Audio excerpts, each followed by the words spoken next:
Hello friends, welcome to Make Future Classes. हमने MPPSC forest mains के लिए जो फॉरेस्ट्री का कोर्स शुरू किया था उसमें आज हम पार्ट 7 तक पहुंच गए हैं। तो आज हम शेल्टरवुड सिस्टम के अंदर नेचुरल शेल्टरवुड सिस्टम को पढ़ने वाले हैं। तो आइए देखते हैं।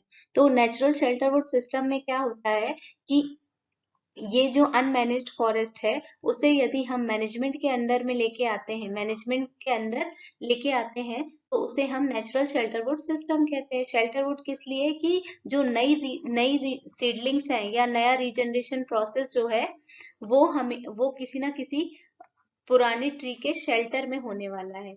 ये पुराने ट्री के शेल्टर में होने वाला है, इसे ही हम कहेंगे नेचुरल शेल्टरवुड सिस्टम।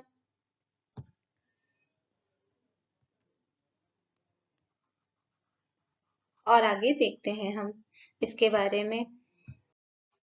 तो नेचुरल शेल्टरवुड सिस्टम के बारे में हम अगर डेफिनेशन को देखें तो ये डेफिनेशन लिखी है जिसमें हम देख रहे हैं कि by definition a natural shelterwood system may be used once when some managed stands come under management. However, these types of stands may be quite suitable for continued management using a shelterwood system or subsequent rotations. इसका मतलब क्या हुआ कि जो natural शेल्टरवुड system है उसको हमने तब यूज किया है जब हमने अनमैनेज्ड स्टैंड्स को यूज किया, यानी कि जो मैनेजमेंट के अंडर में नहीं था उसे हमने यूज किया है, उसको हमने अंडर मैनेजमेंट लेकर आए। यानी कि अब हम उस एरिया को, मान लीजिए फॉरेस्ट एरिया है, उसको हम मैनेजमेंट प्रोसेस के अंदर लेके आ रहे हैं। उससे क्या होगा, दीज टाइप्स ऑफ स्टैंड्स में be quite suitable for continued management using a shelterwood system over subsequent rotation, यानी कि कुछ रोटेशंस के बाद में वो एक अच्छा मैनेज सिस्टम बन जाएगा। यानी कि अब जैसे कि ये अनमैनेज सिस्टम है तो इसमें हमने कुछ जो ट्रीज हैं या कुछ स्टैंड है उनकी कटिंग और फेलिंग करना शुरू कर दिया। तो उससे क्या हुआ कि उसके बाद उस एरिया में उस कटिंग के बाद फिर सेकेंड रोटेशन में हम दूसरी कटिंग करेंगे, फिर थर्ड रोटेशन में तीसरी कटिंग करेंगे। तो एक समय के बाद यहाँ क्या होगा कि ये जो एरिया है ये मैनेज्ड आ जाएगा। यानी कि यहाँ पे जिसकी हमने फर्स्ट रोटेशन में कटिंग की थी और उसके बाद जो सेकेंड रोटेशन में कटिंग की थी, तो इस तरह से उनकी एज की डिफाइन हो जाएगी कि इस एज में इसका रोटेशन मतलब इस एज में ये जो ग्रुप है मान लीजिए, तो ये इसका एज ग्रुप ये है, फिर अगले ग्रुप का एज ग्रुप ये है। तो इस तरह से हम देख सकते हैं।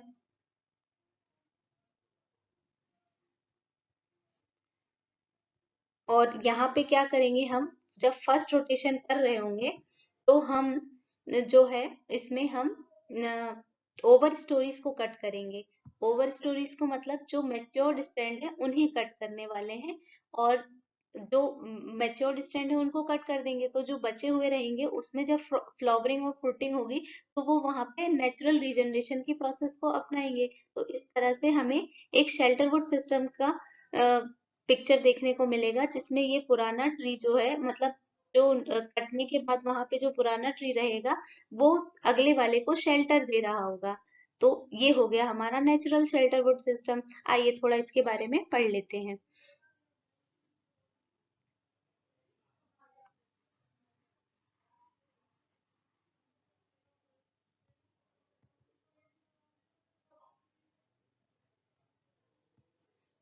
तो often associated with clear cutting and called over story system, यानी कि ओवर स्टोरी का रिमूवल किया जा रहा है तो ओवर स्टोरी को हम यूज कर रहे हैं इसमें। वहीं दिस सिस्टम में be better be called as a shelterwood because regeneration is establish naturally under the shelter of an over story. जो मैंने अभी समझाया ये उसी वही लिखा हुआ है। उसके बाद some foresters express concern over labelling what will look like a regenerated clear cut a type of shelterwood. सही बात है कि यहाँ पे जो क्लियर कटिंग हो रही है उसी उसी टाइप का एक शेल्टर वुड है जहाँ पे रीजनरेशन का प्रोसेस हो रहा है। यानी कि यहाँ पे क्लियर कट हो रहा है फिर वहां पे रीजनरेशन हो रहा है। और this concern relates to the difference between harvesting patterns, यानी कि किस तरह से उसे हार्वेस्ट किया जाएगा, which are short term and silvicultural system which are long term. मतलब जो सिल्विकल्चरल सिस्टम है मैनेजमेंट में आने के बाद ये लॉन्ग टर्म में बदल जाएगा। उसके बाद ऑल शेल्टर वुड्स और seeds tree systems will look like regenerated clear cuts after removal cutting. जब हम रिमूवल कर देंगे तो रीजनरेटेड क्लियर कट की तरह हमें दिखाई देगा। मतलब वहां पे जो जब हमने पुराने स्टैंड को रिमूव कर दिया और फिर रीजनरेशन का प्रोसेस हुआ तो हमें अब हम देखते हैं स्ट्रिप शेल्टरवुड सिस्टम को। स्ट्रिप शेल्टरवुड सिस्टम क्या है? Strip shelterwood system initial harvesting occurs in the stand as uniformly spaced linear strips. जैसे कि आप देख रहे हैं यहाँ पे कि यहाँ पे ये लीनियर स्ट्रिप्स बनी हुई हैं जिसमें हमें अलग अलग एज के ट्रीज दिखाई दे रहे हैं, तो इसे ही हम स्ट्रिप शेल्टरवुड सिस्टम कहेंगे। In future harvesting entries strips are added beside the initial strips. यानी कि क्या हुआ कि जब आप इसको कटिंग और फाइलिंग कर देंगे तो यहाँ पर इसका कुछ समय बाद पिक्चर ये हो जाएगा।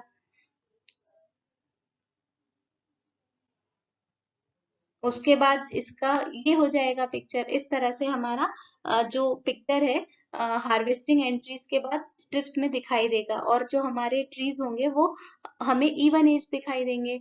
और प्रोग्रेसिवली इनटू द विंड। अब जैसे देखिए यहाँ पे विंड का अगर फॉल होता है यानी कि जब विंड इस तरफ से चलेगी तो हमारे को तो सबसे पहले उसे इस वाले फॉरेस्ट को क्रॉस करना पड़ेगा, फिर इसको तो इवनली ये क्या होगा कि ये इनकी हाइट कम होती चलेगी, तो ये जो हमारे न्यूली जनरेटेड जो स्टैंड्स हैं वो सेफ रहेंगे। तो इस तरह से ये हमें एक बचाव का काम करेगा। फिर until the entire block is harvested within a normal even aged regeneration period 10 to 25 years। मतलब जब तक normal even aged regeneration period आएगा तब इसे हार्वेस्ट किया जाएगा। हार्वेस्टिंग इन ईच स्ट्रिप में be occur gradually and include a preparatory regeneration and removal cut following in sequence।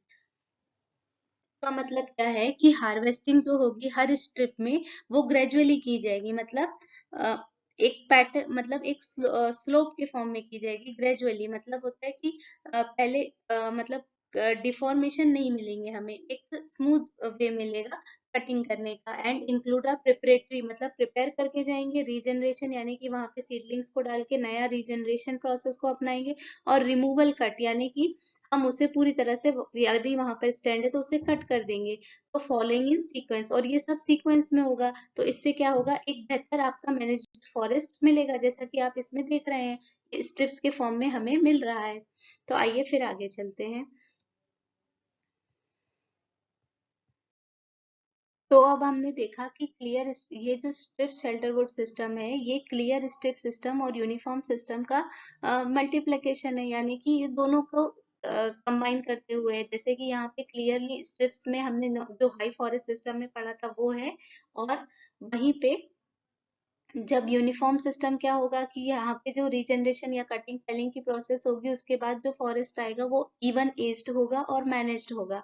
Strips में भी oriented to use the side shade from adjacent timber, यानी कि जो स्ट्रिप्स है उनको उस तरह से ओरिएंट किया जा सकता है जहां से हम टिम्बर को आसानी से निकाल सके, मैक्सिमाइज सनलाइट को मैक्सिमाइज कर सके, अपने जो भी आपका एरिया है उसमें आपका सनलाइट का पेनिट्रेशन आप बढ़ा सकोगे। ऐसे स्ट्रिप्स को आपको मैनेज करना है। तो जनरली क्या करते हैं, ईस्ट वेस्ट डायरेक्शन से, जैसे यहाँ से सन निकल रहा है और यहाँ डूब रहा है, तो यहाँ से डूब रहा है तो हम स्ट्रिप्स को इस तरह से मैनेज करते ताकि जो हर रो है उसमें हमारा सनलाइट पेनिट्रेट हो सके। जैसे ये सनलाइट है तो हर रो में पेनिट्रेट हो सके, तो इस तरह से हम इसे देखते हैं। वहीं मॉडिफिकेशन क्या है, मतलब इसी स्ट्रिप शेल्टरवुड सिस्टम को अलग अलग तरीके के लोग अलग अलग तरह के अपने एरिया के हिसाब से मॉडिफाई करके यूज करते हैं। जैसे एक है, इसका मॉडिफिकेशन का नाम है वैगनर्स ब्लेंडर सेमस्लॉग स्ट्रिप एंड ग्राउंड सिस्टम, फिर एक है एवरहार्ड वेज सिस्टम। तो इस तरह से हमने स्ट्रिप शेल्टरवुड सिस्टम को भी खत्म कर लिया। अब हम देखते हैं एडवांटेजेस ऑफ शेल्टरवुड सिस्टम। तो एडवांटेजेस क्या है, natural regeneration is more frequently Natural regeneration is more frequently obtained under the shelterwood system than under the clear felling system। यदि आप, मैंने आपको पहले भी बताया है कि यदि यहाँ पर पहले से स्टैंड रहेगा और उसके शेल्टर में हम रीजनरेशन की प्रोसेस को करेंगे, तो इससे क्या होगा, हमें रीजनरेशन के लिए नया सीडलिंग लाने की जरूरत नहीं पड़ेगी। जो भी इससे पॉलन और सीड्स गिरेंगे, जो हमारा पुराना पेड़ है उससे जो भी सीड्स या पॉलन ग्रेन गिरेंगे, तो यहाँ पे खुद ब खुद नया पेड़ उग जाएगा। इसके लिए हमें अलग से, जैसा कि हमें क्लियर फेलिंग सिस्टम में हम क्या कर रहे थे, यहाँ पर हम पूरे स्टैंड्स को काट कर इस जमीन को पूरा साफ कर रहे थे, फिर यहाँ पे नए सीडलिंग्स को लगा रहे थे। तो इससे क्या होगा, हमारा जो इन्वेस्टमेंट और लेबर कॉस्ट है वो बढ़ जा रहा था। तो और ये हो रहा था आर्टिफिशियल रीजेनरेशन। कैसा रीजेनरेशन? Artificial regeneration.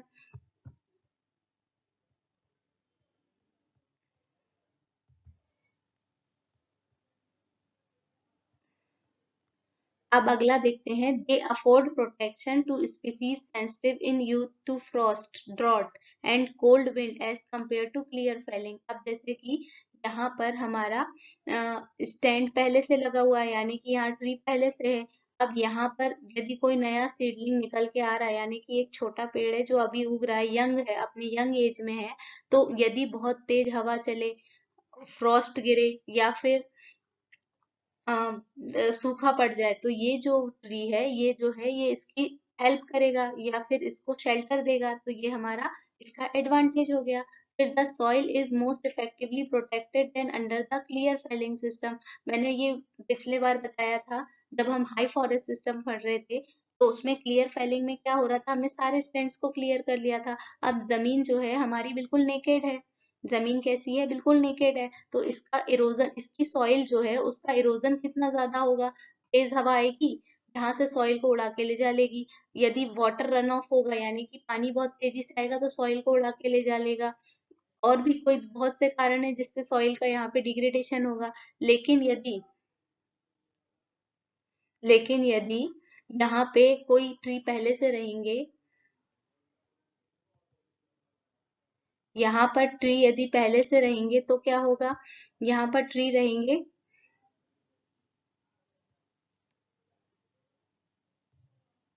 यहाँ पर यदि पहले से ट्री हैं तो वो इसे बचा कर रखेंगे। यहाँ उनका जो रूट सिस्टम होगा वो काफी डेवलप्ड होगा जमीन के अंदर, तो वो सॉइल को अच्छी तरह से पकड़ के रखा हुआ होगा।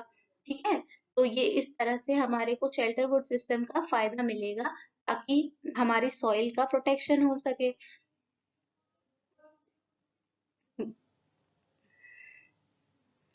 यहाँ पे लिखा है, this the soil is more effectively protected than under the clear felling system, particularly where the canopy is often gradually and continuously. There is less risk of desiccation and the invasion of noxious weeds। सही बात है, जब यहाँ पे हमने ये देखा भी था पिछली बार कि क्लियर फेलिंग सिस्टम में जब हमारी जमीन जो है वो बिल्कुल खुली है, उसमें कोई भी पेड़ पौधे नहीं है, तो यहाँ पे वीड्स का अटैक हो सकता है, जो हमारे लिए बिल्कुल अनवांटेड है और जो हमारी सॉइल के न्यूट्रिएंट्स को जबरदस्ती कैप्चर कर लेगी। तो यहाँ पे ऑलरेडी अगर हमारे डिजायर्ड टिम्बर वाला ट्री है और उसी के शेल्टर में हम यूज कर रहे हैं, तो इस तरह से हमारी सॉइल का जो है वो प्रोटेक्शन होता रहेगा, ये इस बात में लिखा हुआ है। फिर there is a less risk of multiplication of insects. अब जैसे कोई ट्री है, तो वो हमेशा कोई अपने आप को बचाने के लिए इंसेक्ट से कुछ हार्मोन्स का सीक्रेशन या कुछ केमिकल्स का सीक्रेशन करते रहता है या एक्सक्रीशन करता रहता है। लेकिन यदि हमारी जो जमीन है वो बिल्कुल खाली है, वहां पर ऐसा कोई ट्री स्पीसीज है ही नहीं, तो क्या होगा, तो इससे क्या होगा, हमारे इसमें इंसेक्ट्स का अटैक हो जाएगा, इंसेक्ट्स का अटैक हो जाएगा। और हमारी जो जमीन है, अगर हम रीजनरेशन की प्रोसेस को अपनाएंगे, तो वो हो सकता है फेल हो जाए। तो उसके बाद हम इसमें, ये हमारा हो गया। अब हम देखते हैं, ऑन स्टीप स्लोप्स और unstable hill slides there is less risk of erosion और the rapid run off rain water than under the clear cutting system. सीधी बात है, ये तो हम ये भी हम पहले पढ़ चुके हैं। जो हम मैंने आपको बताया था कि जो हाई फॉरेस्ट सिस्टम के डिसएडवांटेजेस हैं, वही शेल्टरवुड सिस्टम के एडवांटेजेस होंगे। ये सब हमने उसमें देखा था कि यदि हिल स्लोप है, पिछली स्लाइड में थोड़ा प्रॉब्लम आ गया था, तो हम थे यहाँ पे ऑन स्टीप स्लोप्स में। तो स्टीप स्लोप्स में क्या होगा, जैसे कि ये आपका हिली एरिया है, अगर यहाँ से आप पूरी क्लियर फेलिंग कर देंगे तो आपका जो लैंडस्लाइड है उसका प्रॉब्लम बढ़ जाएगा, लैंडस्लाइड का प्रॉब्लम बढ़ जाएगा, फिर वाटर रन ऑफ का प्रॉब्लम बढ़ जाएगा, वाटर रन ऑफ से क्या होगा, हमारा जो नीचे घाटियों में जो हमारी स्पीसीज है उनको लॉस हो सकता है, यदि वहां पे ह्यूमन हैबिटेट है तो उनको लॉस हो सकता है, और बायोडायवर्सिटी को लॉस तो होगा ही। तो इस तरह से इसमें क्या होगा कि यदि आपने शेल्टर वुड सिस्टम को अपनाया है, इसको हम मिटा के देखते हैं।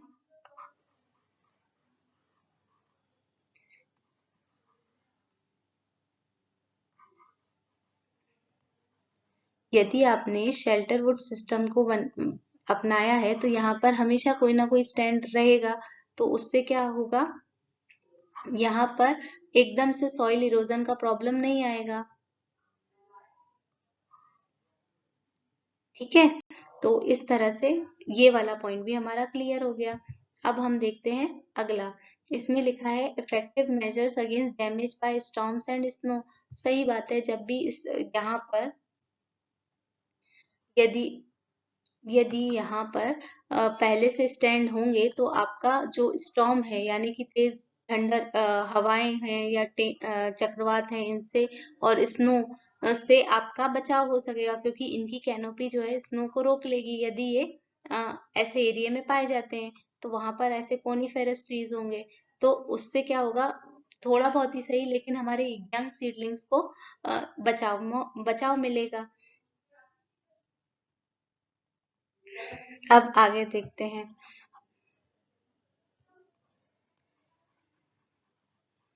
उसके बाद अब हम देखते हैं नया।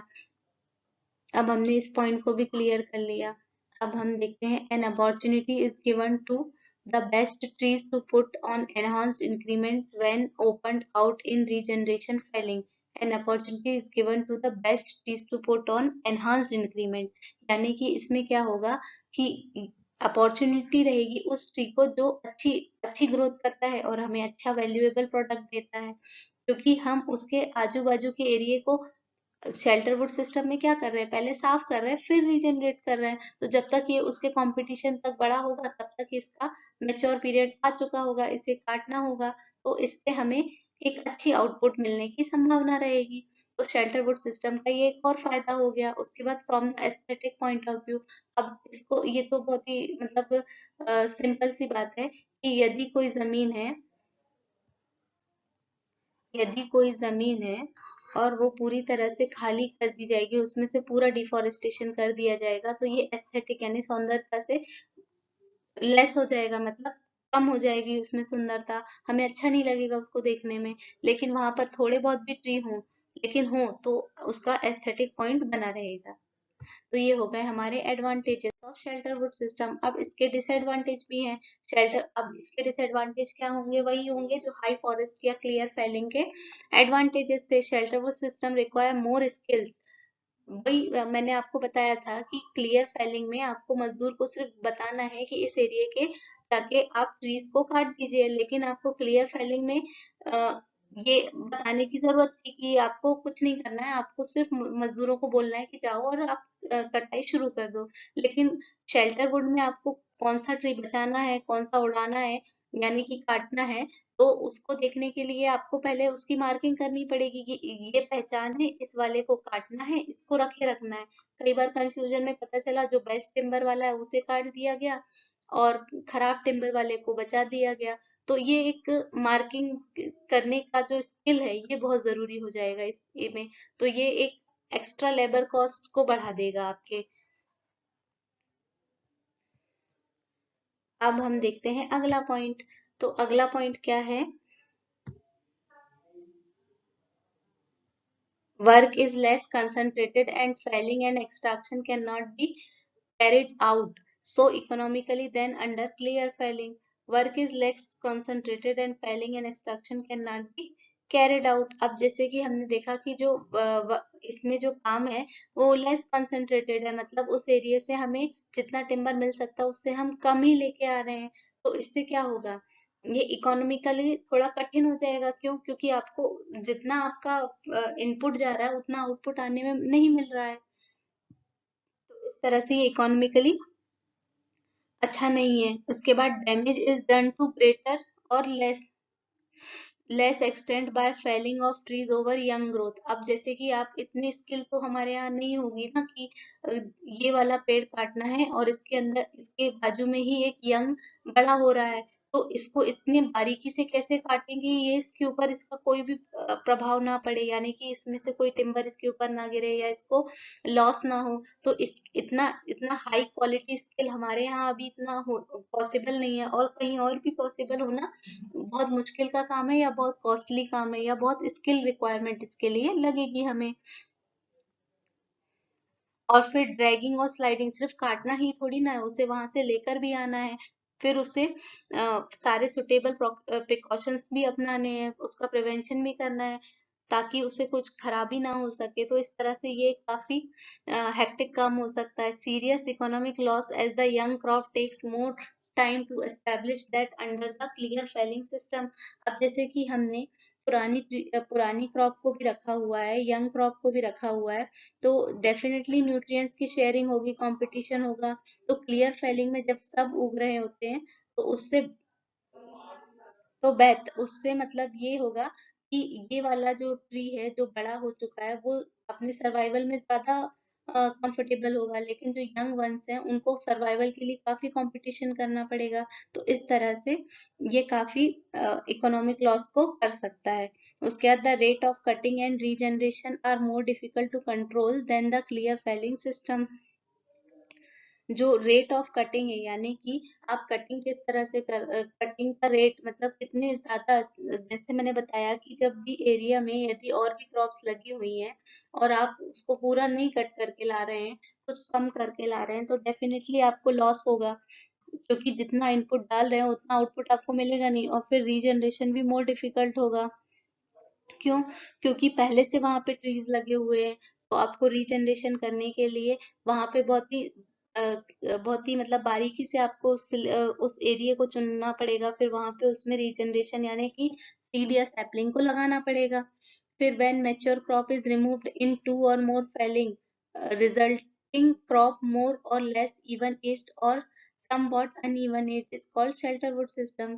अब इसमें क्या है कि जब मैच्योर क्रॉप है उसे रिमूव कर दिया गया to or more Fehling process के बाद, मतलब 2-3 बार में हम उसे कट कर रहे हैं, तो जो क्रॉप हमें रिजल्ट में मिलने वाली है वो कम इवन एज्ड होगी और उसमें अनइवन एज होने की संभावना ज्यादा होगी। अब अनइवन एज का प्रॉब्लम क्या है? अनइवन एज का प्रॉब्लम ये है कि जब आप टिम्बर लेने जाएंगे या वहां पे कटिंग फाइलिंग करेंगे तो आपको पहले तो इनपुट ज्यादा और आउटपुट कम मिलेगा। फिर दूसरा, आपको जो अनइवन एज फॉरेस्ट में टिम्बर का अच्छा मार्केट प्राइस नहीं मिलेगा, क्योंकि जब सब यूनिफॉर्म होंगे तभी आपको सारा मार्केट प्राइस अच्छा मिलेगा।